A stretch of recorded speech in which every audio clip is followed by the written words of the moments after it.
Muy buenas noches, soy Omar Mariluz y esto es ¿Quién tiene la razón? Miércoles. Y sigue todo el tema legal, judicial y sigue el caso de Keiko Fujimori, porque las revelaciones de Dionisio Romero, dueño de Credit Corp, ha sido una bomba para el caso de Fuerza Popular. Las revelaciones de haberle dado 650.000 dólares. Claro, esto ha sido tomado de ambas partes, ¿no? Una parte, la parte de la Fiscalía que acusa evidentemente a Keiko Fujimori de ser la cabeza de una organización criminal, lo que dice es que esto ratifica de alguna manera un comportamiento criminal, usar un mecanismo criminal, es decir, la llegada de dinero, el ingreso de dinero para fraccionarlo o pitufiarlo, como se conoce, y luego introducirlo nuevamente a la vía legal, y esto para ellos es el sustento o respalda su tesis. De otro lado, lo que dice el fujimorismo, los voceros del fujimorismo, es que esto demuestra que la plata no vino de la constructora brasileña Odebrecht. Pero vamos a ver, porque esto,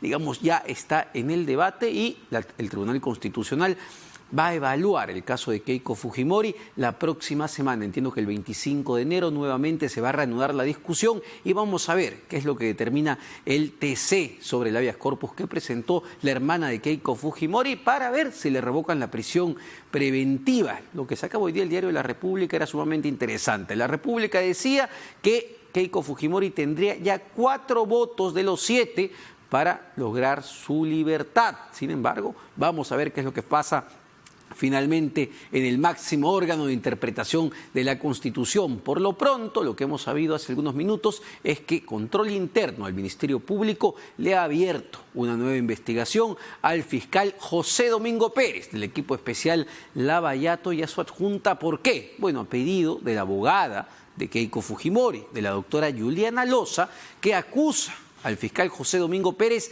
de revelar, de filtrar información sensible, de filtrar testimonios de Jorge Yoshiyama, unos testimonios también sumamente bombas, sumamente controversiales, que complican la situación de Keiko Fujimori, y del señor Luis Mejía Leca. Lo que dicen desde el otro lado, lo que dicen desde el Ministerio Público, es que esto es un intento más dentro del propio Ministerio Público, dentro de la Fiscalía, para entorpecer las labores que lleva el equipo especial Lavallato. Para analizar esta situación, con esas dos partes, ese contexto, estamos con el abogado César Nakazaki para que nos dé un poco la apreciación del momento actual, ¿no? Vemos que se van definiendo algunas cosas, pero realmente esto todavía tiene para bastante rato. Tenemos novela para mucho rato, doctor Nakazaki. Muchas gracias por estar acá en principio, y quería referirme en principio a este punto que ha salido hace algunos minutos, ¿no? Control Interno del Ministerio Público le abre una nueva investigación al fiscal Domingo Pérez. ¿Es justificado o no es justificado? Quizás individualmente es justificado, pero no creo que es oportuno. El problema de las filtraciones ilegales, porque es documentación, es información que está prohibida que sea conocida de manera pública. El problema de las filtraciones es estructural y viene de mucho tiempo atrás. Cuando queremos conocer un testimonio que se produce en Brasil, lo buscamos en IDL o en El Comercio. Entonces, si la Fiscalía de la Nación tomara esta denuncia para analizar toda la problemática, y no solo el caso particular de José Domingo Pérez, me parece excelente.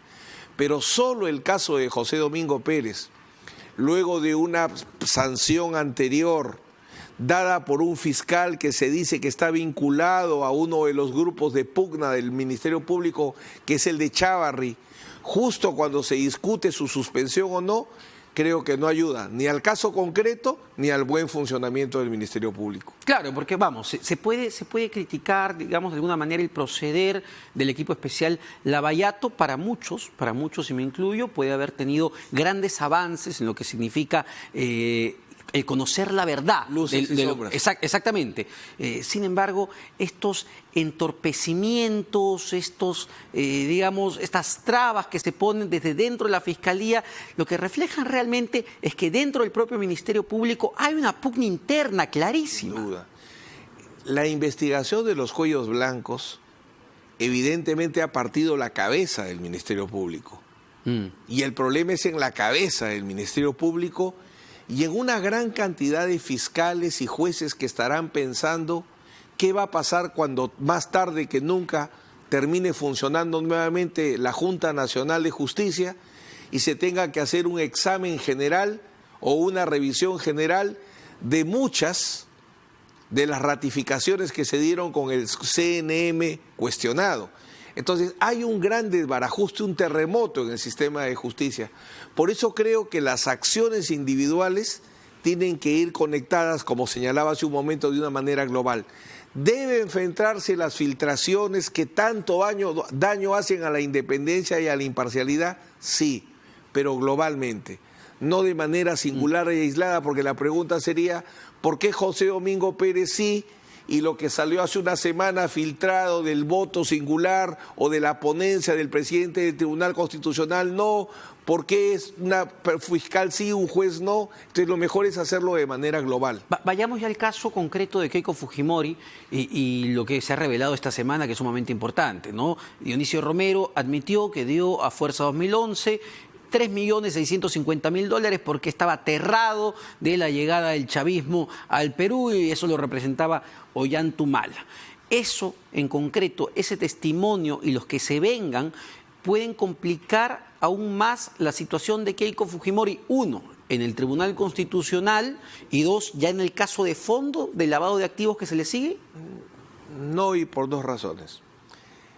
En el habeas corpus lo que se va a revisar no es si Keiko es inocente o culpable, si ha cometido delito o no, sino si la prisión preventiva respeta o no la doctrina que el Tribunal Constitucional estableció tiempo atrás, en el caso del expresidente Ollanta y de su esposa Nadine Heredia, donde con mi colega y amigo Alberto Tarola tuvimos que dar una gran batalla para que logre salir esta sentencia que trató de ser un antes y un después en la doctrina del Tribunal Constitucional que pretendía influir en el Poder Judicial. A eso se ha sumado ese gran esfuerzo que ha hecho la Corte Suprema con su último acuerdo plenario casatorio. Y tanto Suprema como TC tienen claro que hay un abuso de la prisión preventiva que tiene que parar. Eso es lo que se va a revisar. ¿La prisión preventiva es abusiva, es inconstitucional o no? Si es inocente o culpable, eso se va a determinar en el proceso. Paso a lo segundo. El hecho de que aparezcan, y seguramente en los próximos días mucho más, una cadena, un mar humano de aportantes o donantes anónimos que a través de los años donan a los partidos políticos poniendo dos condiciones: no reveles mi identidad de donante y no reveles cuánto dono, eso lo que va a establecer es que lo que existe en el Perú es una cultura que hemos establecido a lo largo de los años donde los donantes no tienen la costumbre, no quieren donar con nombre y apellido y no quieren donar expresamente porque a diferencia de otros países donde la legislación permite que tú digas dono 3 millones y yo quiero favorecer a la pesca, en el Perú no existe esa libertad. Pero ¿qué es lo que se va a determinar finalmente? Lo que muchos vienen, y yo me incluyo, sosteniendo, que en el tema de Odebrecht el problema es un tema de sobornos, no de aportes de campaña, porque los aportes de campaña no son lavado de activos. Claro, hay dos casos, ¿no?, en el tema de Odebrecht. El caso que bien menciona, que es el de corrupción, el de yo te doy este monto para que tú me des una concesión. Eso es clarísimo. Caso Alejandro Toledo, por ejemplo, que está con su proceso de extradición. El otro caso es yo financié a estos partidos porque me interesaba que ellos ganen. El hecho de no declarar ese dinero, el hecho de, digamos, desconocer cuál fue el fin final de ese dinero, si realmente entró o no entró a la campaña política, constituye un delito, no digo de lavado de activos, pero ha estado fuera de la ley ese proceder que muy probablemente, no nos hagamos los tontos, no solamente Fuerza Popular, muy probablemente todos los partidos políticos en este país. Todo el sistema político a lo largo de la historia. La primera vez que a Dionisio Romero lo vi en televisión, yo no me acuerdo si estaba en quinto año y medio o en la universidad comenzando, me quedé impresionado cuando él dijo, yo para las elecciones del 80 apoyé a tal partido, apoyé a tal partido, apoyé a tal partido y me falló el cálculo y no apoyé a Belaúnde. Entonces, eso es evidente. No es lavado de activos por una sencilla razón, Omar. Tú cuando llevas a la lavandería, tú llevas la ropa para que la laven, no para regalarla. Las donaciones jamás pueden constituir lavado de activos. El delincuente entrega el dinero al lavador para que le dé apariencia de legalidad y el delincuente lo pueda disfrutar. Dale tú apariencia de legalidad y por eso inventas negocios, empresas offshore, etcétera. Entonces, lavado de activos no fue como bien adelantas. ¿Qué podría ser? Delito de falsedad, declaración falsa ante la autoridad administrativa, puede ser delito, puede ser alguna modalidad de falsedad también, podría ser infracción administrativa también, podría ser un ilícito civil, una donación electoral anulable también, pero lavado de activos ni fue ayer, ni es hoy, ni será nunca. Claro, ahora, la Fiscalía tiene una tesis, ¿no? Y en la tesis de la Fiscalía, por lo que pude leer el día de ayer en la entrevista que le hace Perú 21 el fiscal Rafael Vela, él señalaba que no tenía por qué creer, o no tiene por qué creer, que el financiamiento, la donación que da Credit Corp a la campaña de Keiko Fujimori tiene procedencia ilícita. Pero ellos sí sostienen que la plata de Odebrecht, el 1.200.000, o al menos el millón, sí viene de la caja 2, caja que servía para el pago de corrupción. Y eso es lo que, según la Fiscalía, hace diferente, digamos, el caso en ese punto. Lo que sucede es que hay varias razones para discutir por qué los aportes de campaña no son delito. Una primera razón, la que te planteé, que es para mí el tema medular, si la entrega en propiedad, por eso ponía el ejemplo para que nuestros televidentes lo entiendan, el ejemplo de la lavandería, porque es lavar dinero sucio. O sea, uno lleva a la lavandería la ropa para que se la laven, no la lleva para regalarla. O sea, las donaciones en sí no pueden configurar lavado de activos. El lavado de activos es todo un proceso para que el delincuente disfrute de su plaza, de su plata o de su dinero mal habido con el delito limpiándolo. Pero fuera de eso, lo que plantea Rafael Vela es correcto. En el supuesto que yo no tuviese razón y que las donaciones fuesen delito, de lavado de activos exige dolo. Y el dolo supone conocer el origen ilícito del dinero. En el caso de Odebrecht habría que discutir al año 2011, porque eso que proviene del Departamento de Operaciones Estructuradas y que Odebrecht construyó todo un sistema para sobornos, ya lo conocemos ahora con bastante detalle. Pero en el 2011, un ejemplo nomás, en la Cámara de la Construcción hay un comité de ética. ¿Quién crees que lo presidía en el 2011? Bueno, Jorge Barat. Capeco no es la mejor. Pero perdóname. Pero yo Partido Nacionalista diría, pues, o sea, ojo, vamos a tener que hacer retrospectiva al 2011. O te pongo otro ejemplo. El Poder Judicial.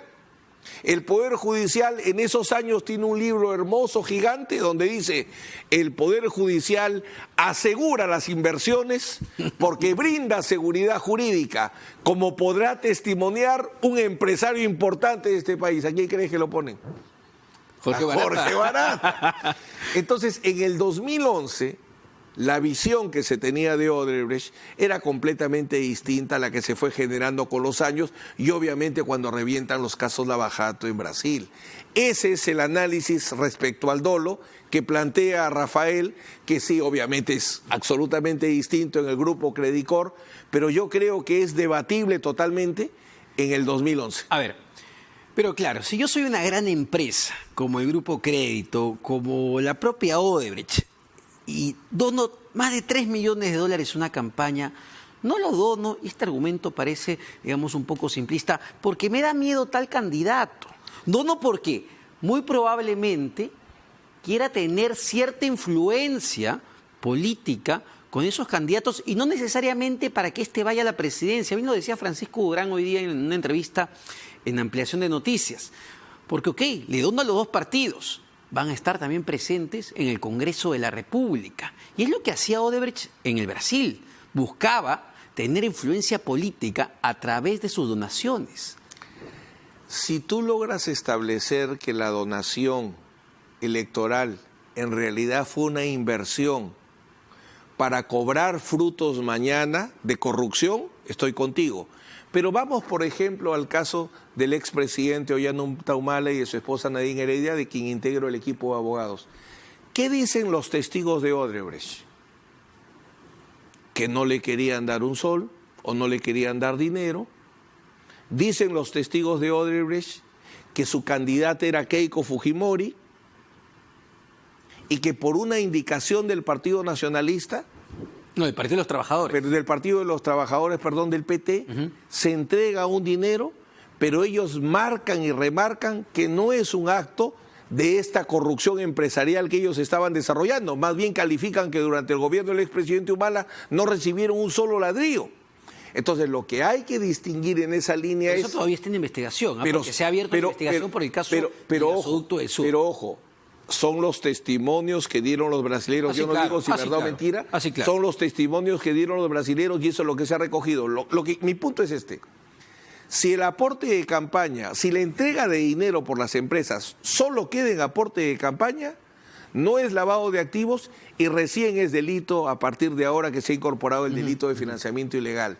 Si era una inversión para negocios futuros, ahí sí hablamos de un entramado de corrupción. Y ahí ya le pido la parte mucho más técnica y legal. ¿Cuán fácil va a ser para la Fiscalía poder determinar ese supuesto? Es decir, me pongo en el caso de Ollanta-Humala, que sí fue gobierno y me parece más fácil ejemplificarlo.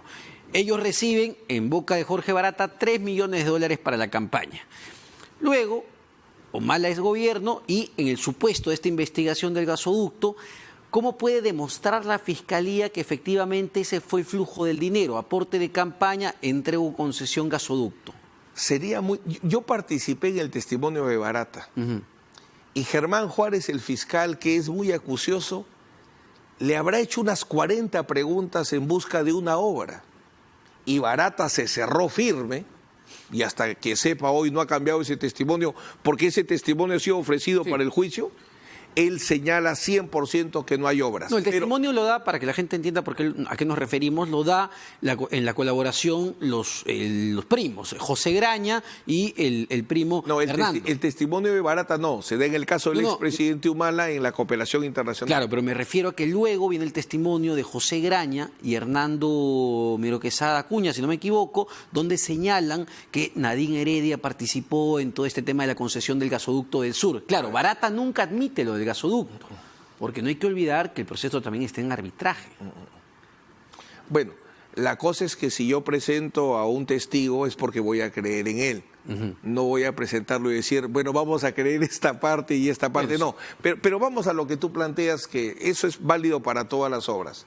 Si tú quieres demostrar que una concesión, que una obra pública, un proyecto público es fruto de la corrupción, tienes que atacar el procedimiento administrativo y demostrar gruesas irregularidades y podérselas al imputar a la persona que tú investigas.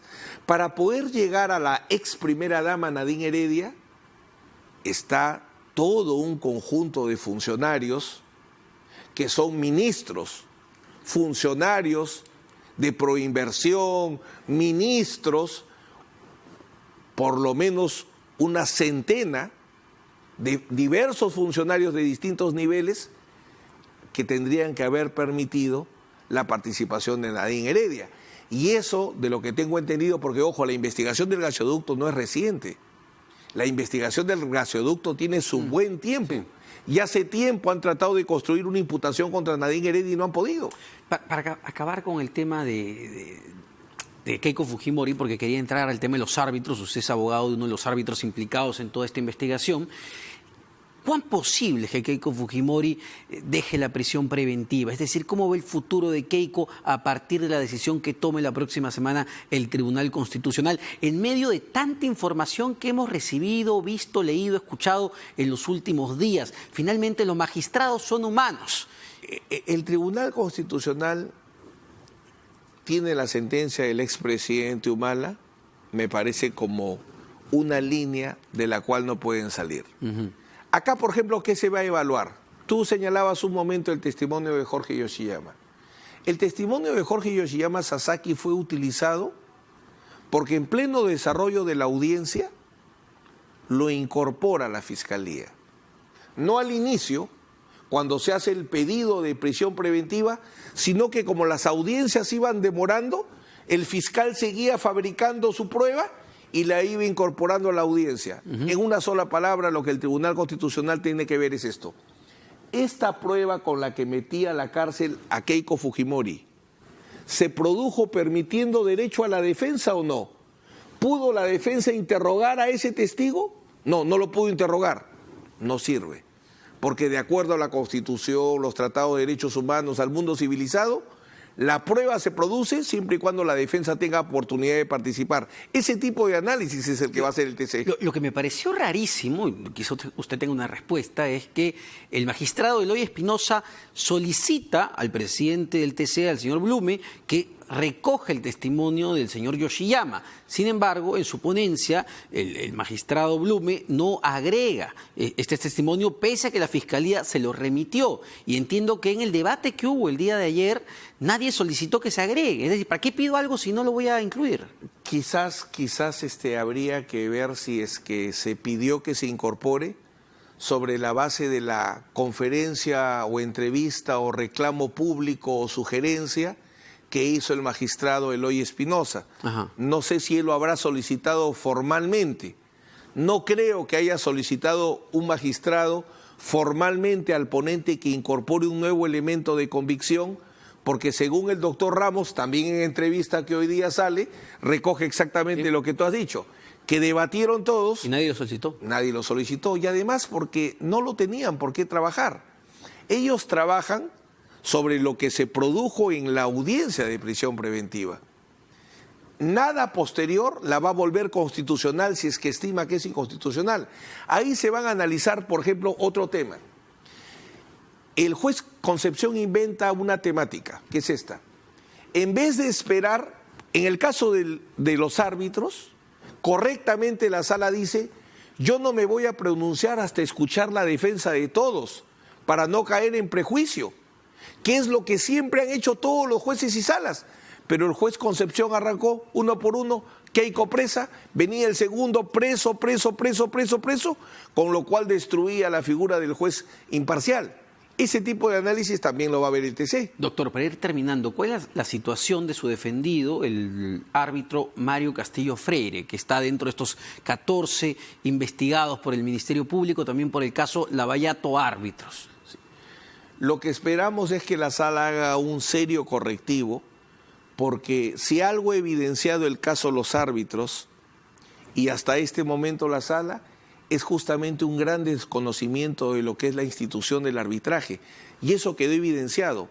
18 expertos se han presentado a demostrar que los arbitrajes fueron regulares en el caso de Mario Castillo, que 2 veces ha laudado contra Odebrecht y el MTC, y sin embargo esos 18 expertos son dejados de lado sin explicar por qué, y utilizan a un abogado que hemos acreditado cómo ingresó al Ministerio Público con solo 10 horas de experiencia en abogacía y teniendo 1 día y medio para estudiar cada arbitraje, lo cual evidencia que lo que determina el drama que están sufriendo los procesados, colegas y amigos árbitros, es, como repito, un profundo desconocimiento por la Fiscalía de lo que es la institución del arbitraje. Pero lo que no quita que se había, digamos, un intento, un sistema para corromper también a los árbitros, a los abogados, y para que la constructora Odebrecht gane esos laudos arbitrales en contra del Estado peruano. Claro, aquí la discusión es si se está metiendo absolutamente a todos en el mismo saco. Más allá de que la Biblia dice, diferencia la paja y el trigo,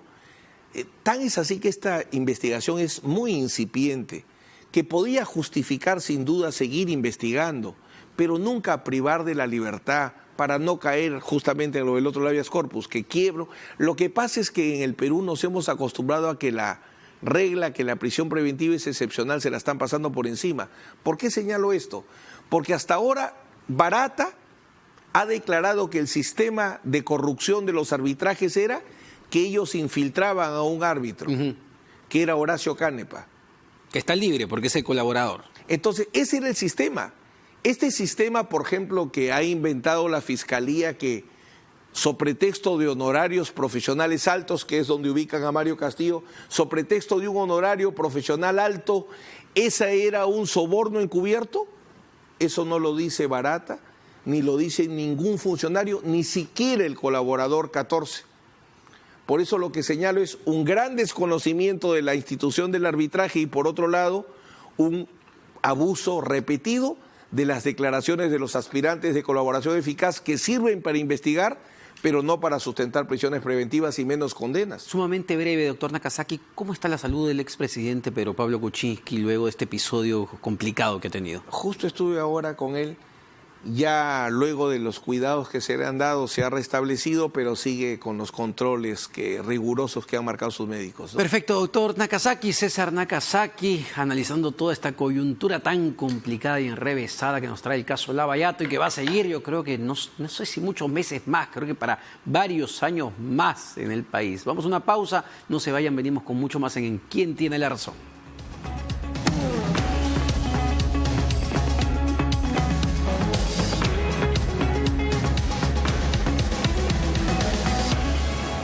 Noviembre. Papá, las fiestas. Yo sé, hijo. Y es el momento adecuado para recordar por qué chambeamos. Por esa cena que tu familia espera todo el año. Por los que están lejos y por los que están cerca. Tú también recuerda por qué chambeas y saca tu crédito al toque para tu campaña navideña. Además, llévate un panetón de regalo y estarás ayudando a muchos niños. Caja Arequipa, impulsando tu bienestar.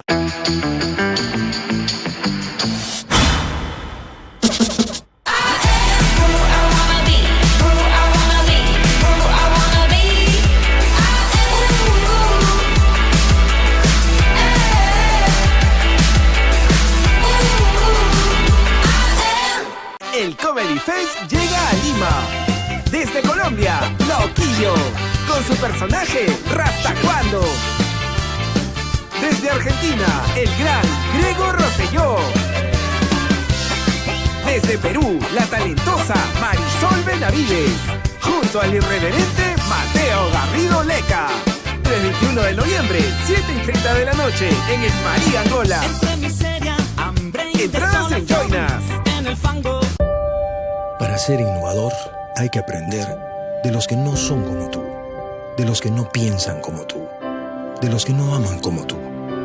Los innovadores no siguen la corriente, ni se rinden a supuestos límites. La innovación empieza por abrazar las diferencias, porque solo escuchando otros puntos de vista puedes aprender. Abre tu mente. Innova UPC. La disfunción eréctil y la eyaculación precoz tienen tratamiento. Llame y separe su cita médica al 01-748-1900, bostonmedical.la. Todos tienen ese algo donde encuentran su momento de felicidad. Algunos en la comida, otros en actividades cotidianas. Yo, después de un día de arduo trabajo y esfuerzo, solo espero que llegue ese gran momento. Esto es la felicidad para mí. Con mi terma solar ahorro dinero y cuido el medio ambiente. Termoinox, el placer del agua caliente. Super oferta de Navidad. Por la compra de cualquier sala, comedor o dormitorio, llévate un mueble de tocador Jessie a solo 99 soles. Solo en Casa Grande y Sal y Cerámica. No se pierda este sábado y domingo a partir del mediodía el programa especial del primer Foro de Desarrollo Infantil Temprano. Diversos panelistas, iniciativas por la infancia y las conclusiones de este evento que busca destacar la importancia de la primera infancia en el Perú. Desarrollo Infantil Temprano es organizado por RPP con el compromiso de la Sociedad Nacional de Pesquería, el apoyo de Pacífico Seguros, Minsur y Aporta.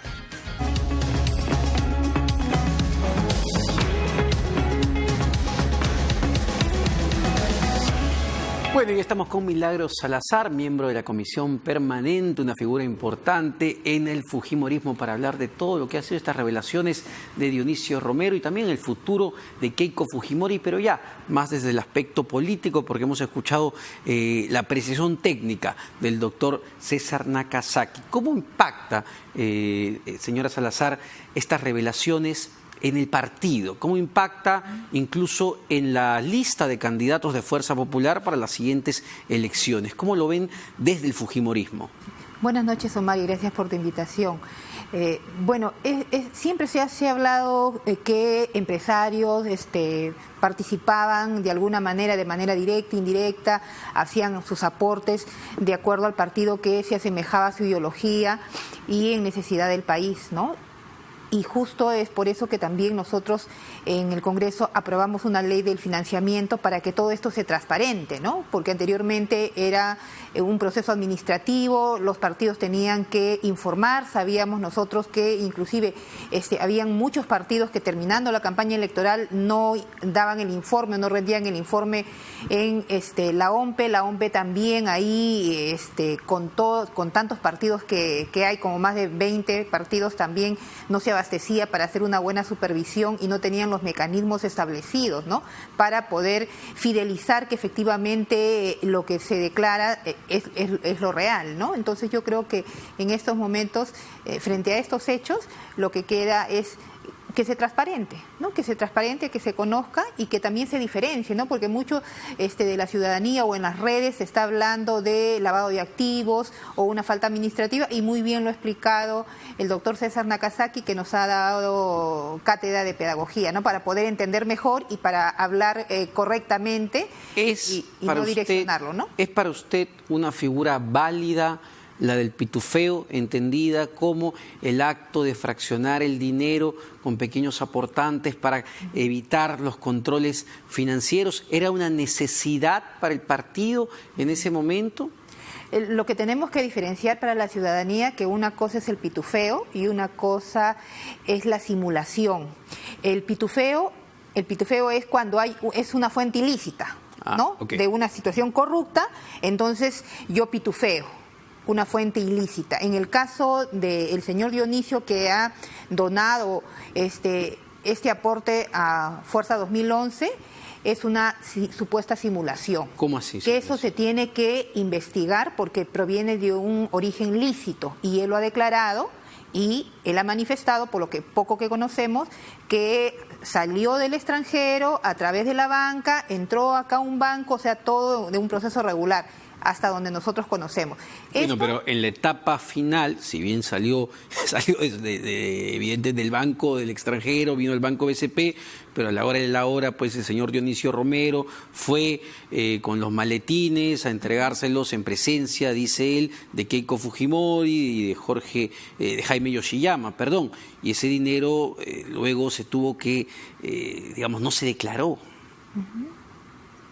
Entonces, la simulación es ingresarlo de diferente manera. Ya esos aspectos y esas particularidades lo tendrá que explicar la abogada del partido, y se tendrá que conocer todo el proceso, ¿no? Nosotros, personalmente, yo no he participado en ese proceso, no soy parte del grupo de campaña, y eso se tiene que conocer y transparentar, porque ahora nos hemos enterado que ellos, así como aportaron a Fuerza 2011, también han aportado a PPK en el 2011 y en el 2016, donde el señor Martín Vizcarra era el responsable de los manejos económicos. Entonces también está comprendido. Entonces, claro, sin embargo, lo que sí tengo entendido es que en el 2016, se refiere al aporte del 2016 a PPK, sí lo declara finalmente a la OMPE y dice que sale efectivamente del Grupo Romero, del Grupo Crédito. En el caso de ustedes no mencionan esta fuente, y lo que he escuchado ayer al propio abogado del señor Dionisio Romero es que Dionisio nunca le pide a Keiko Fujimori que oculte que él le dio efectivamente esta plata.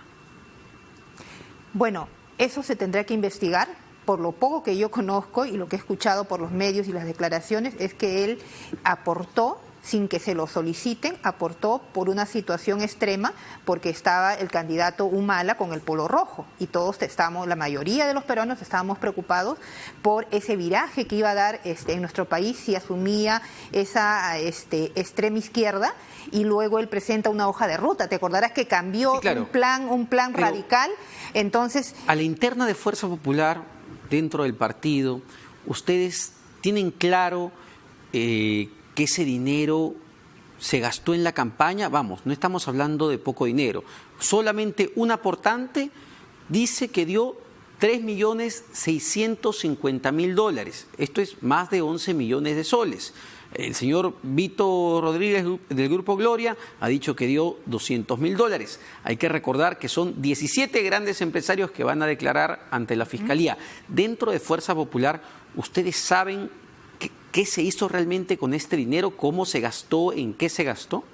No, nosotros desconocemos todo ese proceso porque la mayoría del actual Congreso 2016 para adelante somos gente que no participó en su momento en el 2011 y eso es un grupo que participa, un grupo de campaña, no son todos los congresistas que participan, sino un grupo de campaña y eso se tendrá que dilucidar en el Poder Judicial, ¿no? Y que se tenga que transparentar porque todos los partidos de una forma u otra han recibido estos financiamientos que siempre se decía, que siempre supuestamente se sabía, pero que no se conocía abiertamente por ese temor de que gane.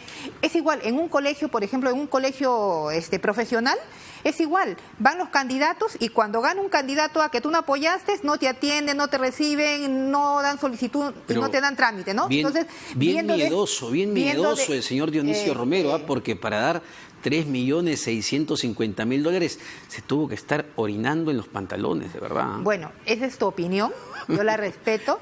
¿No le parece un montón de plata, 11 millones de soles? En Estados Unidos, las campañas electorales, presidenciales, regionales son caras, no es barato, ¿no? Entonces tenemos que verlo en todo su contexto y en Estados Unidos también hay financiamiento, pero transparente, ¿no? El que quiera apoyar a los republicanos aporta, lo ingresa, todos se enteran y ahí no hay ninguna situación de una persecución, ni tampoco lo juzgan porque sí ha aportado a tal partido, no.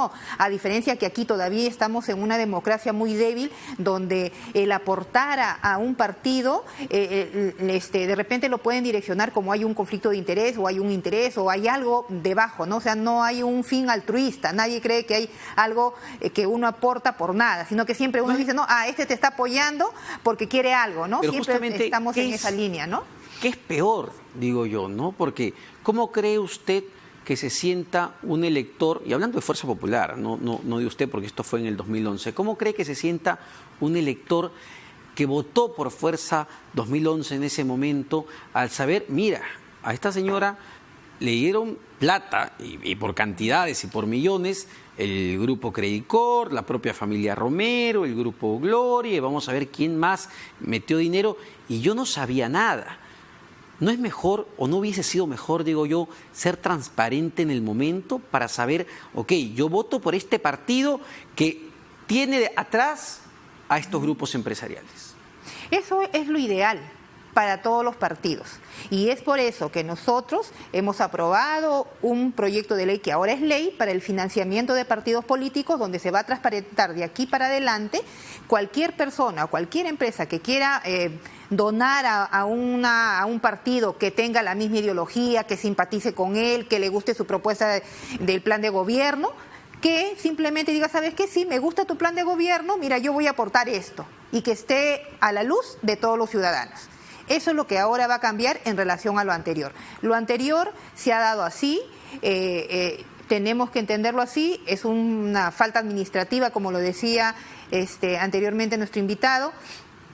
Eso tendrá que verse en ese momento y los abogados... Bueno, y por ahí un par de delitos que, claro, no pueden ser quizá lavado de activos, que tiene una pena mucho mayor, pero sí el hecho, digamos, de concertar en el, ¿sabes qué? Mira, vamos a declarar de manera falsa en una declaración jurada sobre esta información ante una entidad pública como la OMPE, eso sí, de alguna manera puede constituir un delito, ¿ah?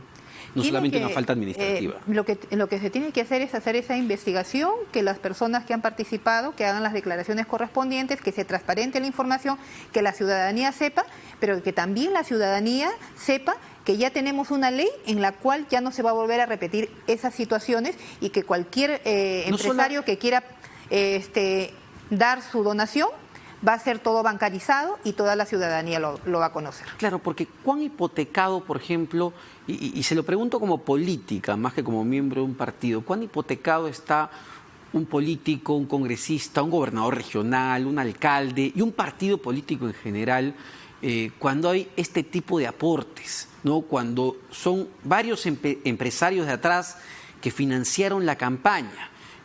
¿Cuánto le debe un político a las empresas en este contexto? Porque ellos no lo hacen de buenos, ellos buscan influencia. Yo pienso que cualquier empresario lo que quiere es una estabilidad económica, una estabilidad jurídica y una estabilidad social. Porque si nosotros miramos al costado lo que está pasando en Chile, lo que está pasando en Bolivia, lo que está pasando en Venezuela, un empresario, mi hermana, por ejemplo, era empresaria en Venezuela. Mi hermana trabajaba y se ganaba honradamente sus frijoles. Pero cuando vino el chavismo, mi hermana ahora no tiene nada. Todo el esfuerzo de más de 20 años se tiró a la basura. Y si mi hermano hubiera tenido la oportunidad de apoyar un partido que no fuera Chávez, fuera la Venezuela diferente. Entonces también ellos, para desarrollar, para generar riqueza, para generar trabajo en los ciudadanos, también necesitan una estabilidad. Hay ese tipo de empresarios, pero también no podemos desconocer que también hay otro tipo de empresarios que de repente quieren algún beneficio o quieren algo también. Porque no podríamos decir, pues todos son, sí, claro, tienen esa intención y no, eso también sería hipócrita, ¿no? Estas revelaciones golpean, digamos, las candidaturas de acá al 26 de enero de Fuerza Popular. Yo espero que no, porque estamos en otro contexto y las responsabilidades hay que asumirlas y hay que dejar al Poder Judicial que analice toda esta situación, que se transparente, que se conozca en todos los partidos. Porque también hemos conocido que hay partidos, por ejemplo, el señor Luna dijo que entregó a un medio de comunicación en la mano un dinero. Yo le pregunto, ¿le habrá dado factura? O no dio facturas, los impuestos como dio. Entonces, no ha habido una norma que reglamente todo ese proceso. Entonces, por eso no vamos a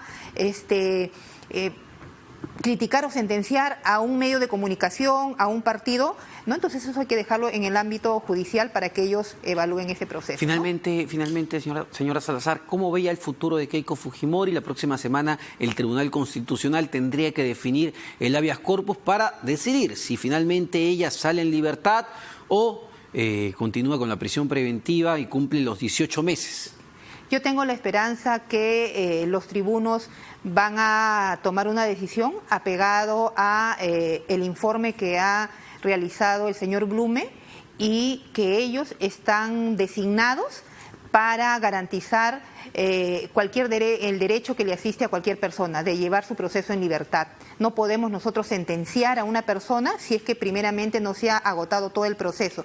La Fiscalía es una fase, falta el Poder Judicial, que es el que valora las pruebas y que ve si hay responsabilidad o no y el juzgamiento que le corresponde. Entonces no podemos adelantar una pena, ¿no? Es simplemente porque es una persona de un partido que no me gusta, que no es de mi ideología. Yo creo que los tribunos están por encima de sus pretensiones o simpatías, ¿no? Cortito, ¿ve presidenciable aún a Keiko Fujimori de acá al 2021 después de todo este trance y las investigaciones que, dicho de paso, van a continuar? ¿Ah?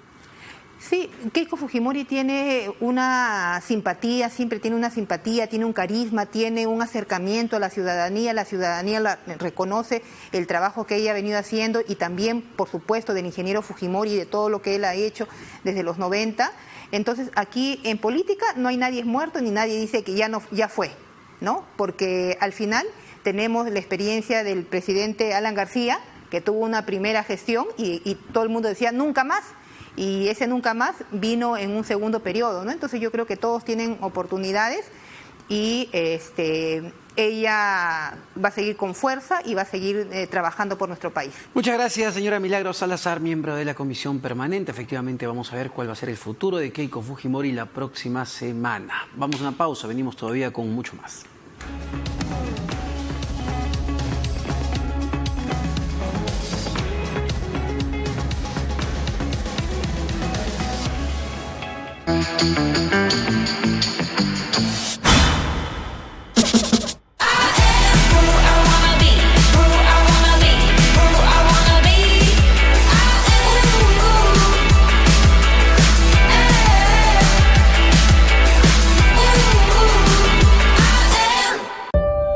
Para ser innovador hay que aprender de los que no son como tú, de los que no piensan como tú, de los que no aman como tú. Los innovadores no siguen la corriente, ni se rinden a supuestos límites. La innovación empieza por abrazar las diferencias, porque solo escuchando otros puntos de vista puedes aprender. Abre tu mente. Innova UPC.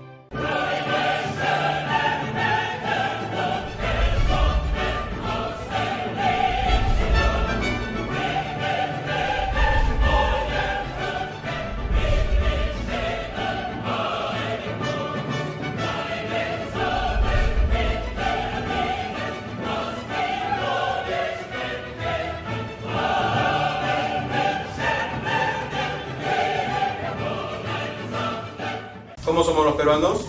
Amables. Somos peloteros, somos hinchas. ¿Juegas pelota? Emprendedores, pero a algunos se les pueden pegar las sábanas. ¡De buen diente! ¡Uy, qué rico huele! Somos divertidos. Descubrir nuestra identidad es el reto de este programa. Todos los miércoles a las 10 intentaremos averiguar usted y yo cómo somos los peruanos.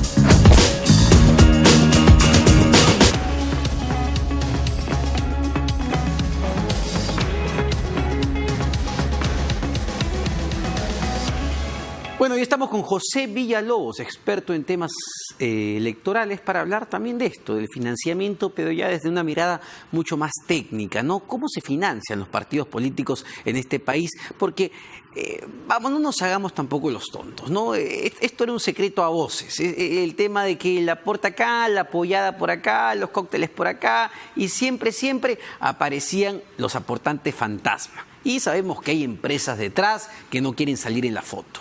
Coincido contigo, Omar, muy buenas noches. Es evidente y no viene de hace poco, digamos. Yo recuerdo, todavía estaba en el colegio, pero la campaña del Fredemo del 90 fue recontra millonaria, ¿no? Y en realidad creo que a partir de esa campaña, las campañas en el Perú cada vez se volvieron más sofisticadas.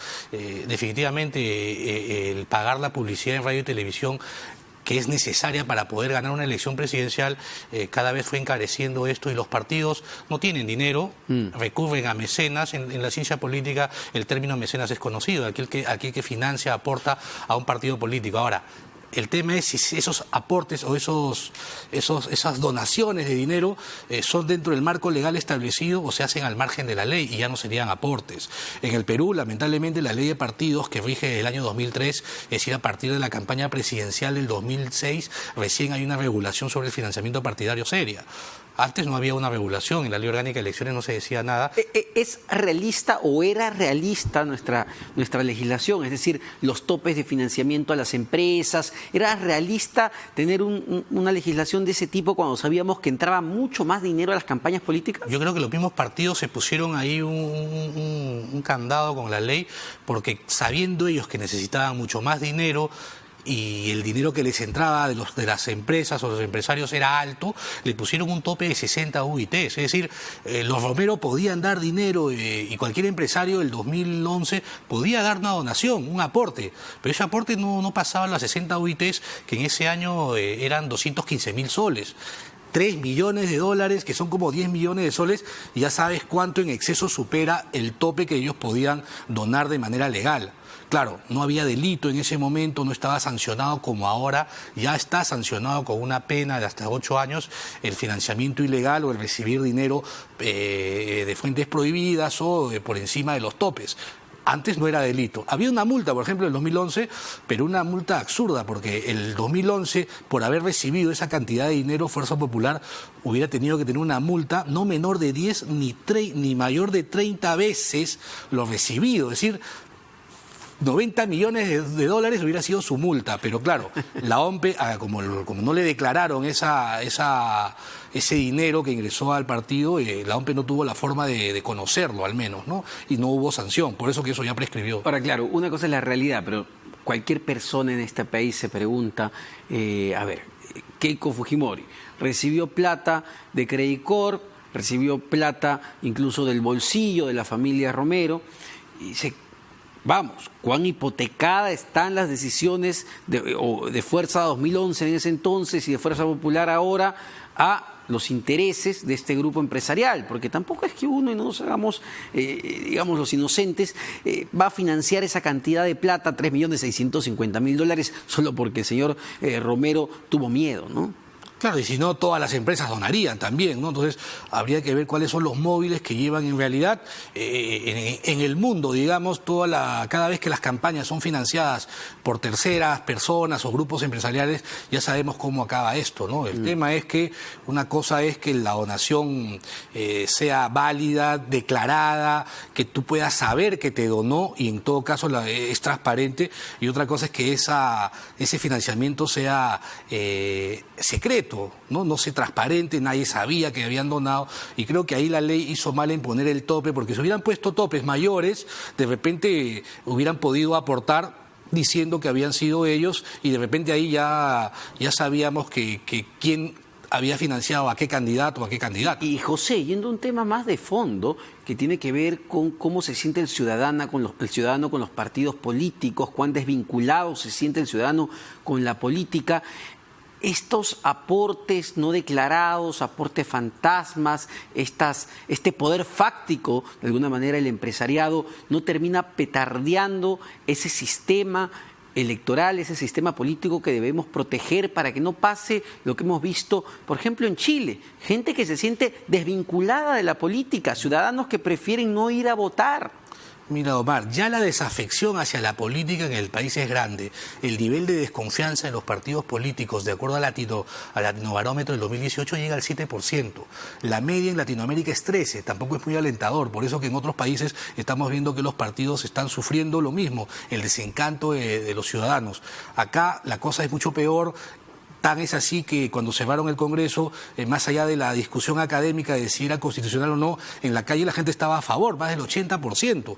Entonces vemos que esta noticia de que ahora se sepa algo que se sabía tras bambalinas, pero era un secreto a voces de que los partidos, y no solo la Fuerza Popular, hay que decirlo, que casi todos los partidos han recibido dinero de empresas, creo que la gente lo toma mal. Por eso creo que es el momento de que llamo acá a los candidatos que todos quieren reformar ahora todo, a ver que se atrevan a reformar la ley de partidos y aprueben que el Estado financie las campañas electorales. Claro, ese era mi otro punto.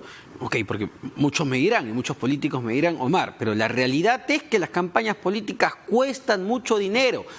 Olvídate la televisión y la radio. Imaginemos ya que eso ya no está.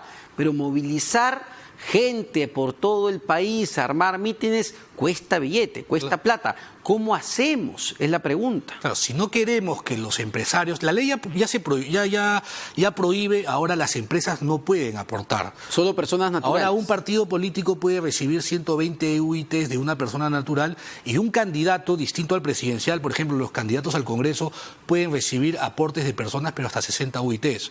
Pero si tú ves la campaña, cómo cuestan los paneles, una campaña presidencial no es como la de un congresista. El candidato presidencial tiene que viajar a los 24 departamentos del Perú, claro, y no solo una vez, y no va solo. Y los mítines, y las portátiles, y los estrados para hacer los mítines, los vehículos. Es decir, es una logística grande. Entendidos calculan que en más de 10 millones de dólares una campaña modesta, presidencial. Modesta, sí. Claro, ahora con la prohibición de radio y televisión va a disminuir, pero siempre igual el costo del proselitismo político, de los mítines, los pasacalles, los afiches, los volantes, toda la actividad que realiza el partido demanda un financiamiento, y creo que poniendo topes vamos a dejar a los partidos sin dinero, y siempre con la tentación de que venga alguien por fuera y les dé. Pero ahí lo que tú mencionas es sumamente importante, ¿no? Ok, si no son, digamos, estos intereses que pueden ser legales o ilegales, pero intereses al fin y al cabo, el que tiene que empezar a aportarse, somos todos de alguna manera representados en el Estado. Si nosotros queremos mejorar nuestra representación política, mejorar el Congreso, mejorar el país y evitar más corrupción, hay que quitar todas las posibilidades de que dinero corrupto entre en la política. Y eso, aunque suene un poco impopular y la gente diga mis impuestos, pues sí, tiene que salir de nuestros impuestos un financiamiento para las campañas. Actualmente se financia a los partidos, pero para temas de capacitación, funcionamiento ordinario, se financia indirectamente a través de la franja, pero no es suficiente. En México se financia a los partidos, no sabes la cantidad de dinero que en México se da a los partidos, y en otros países también. No hay que llegar a esos niveles groseros de financiamiento, pero sí unos niveles en base a nuestra realidad económica. O hacer esto que hoy día recordaba Fernando Vivas en su columna del Comercio, ¿no? Un fondo que pueda manejar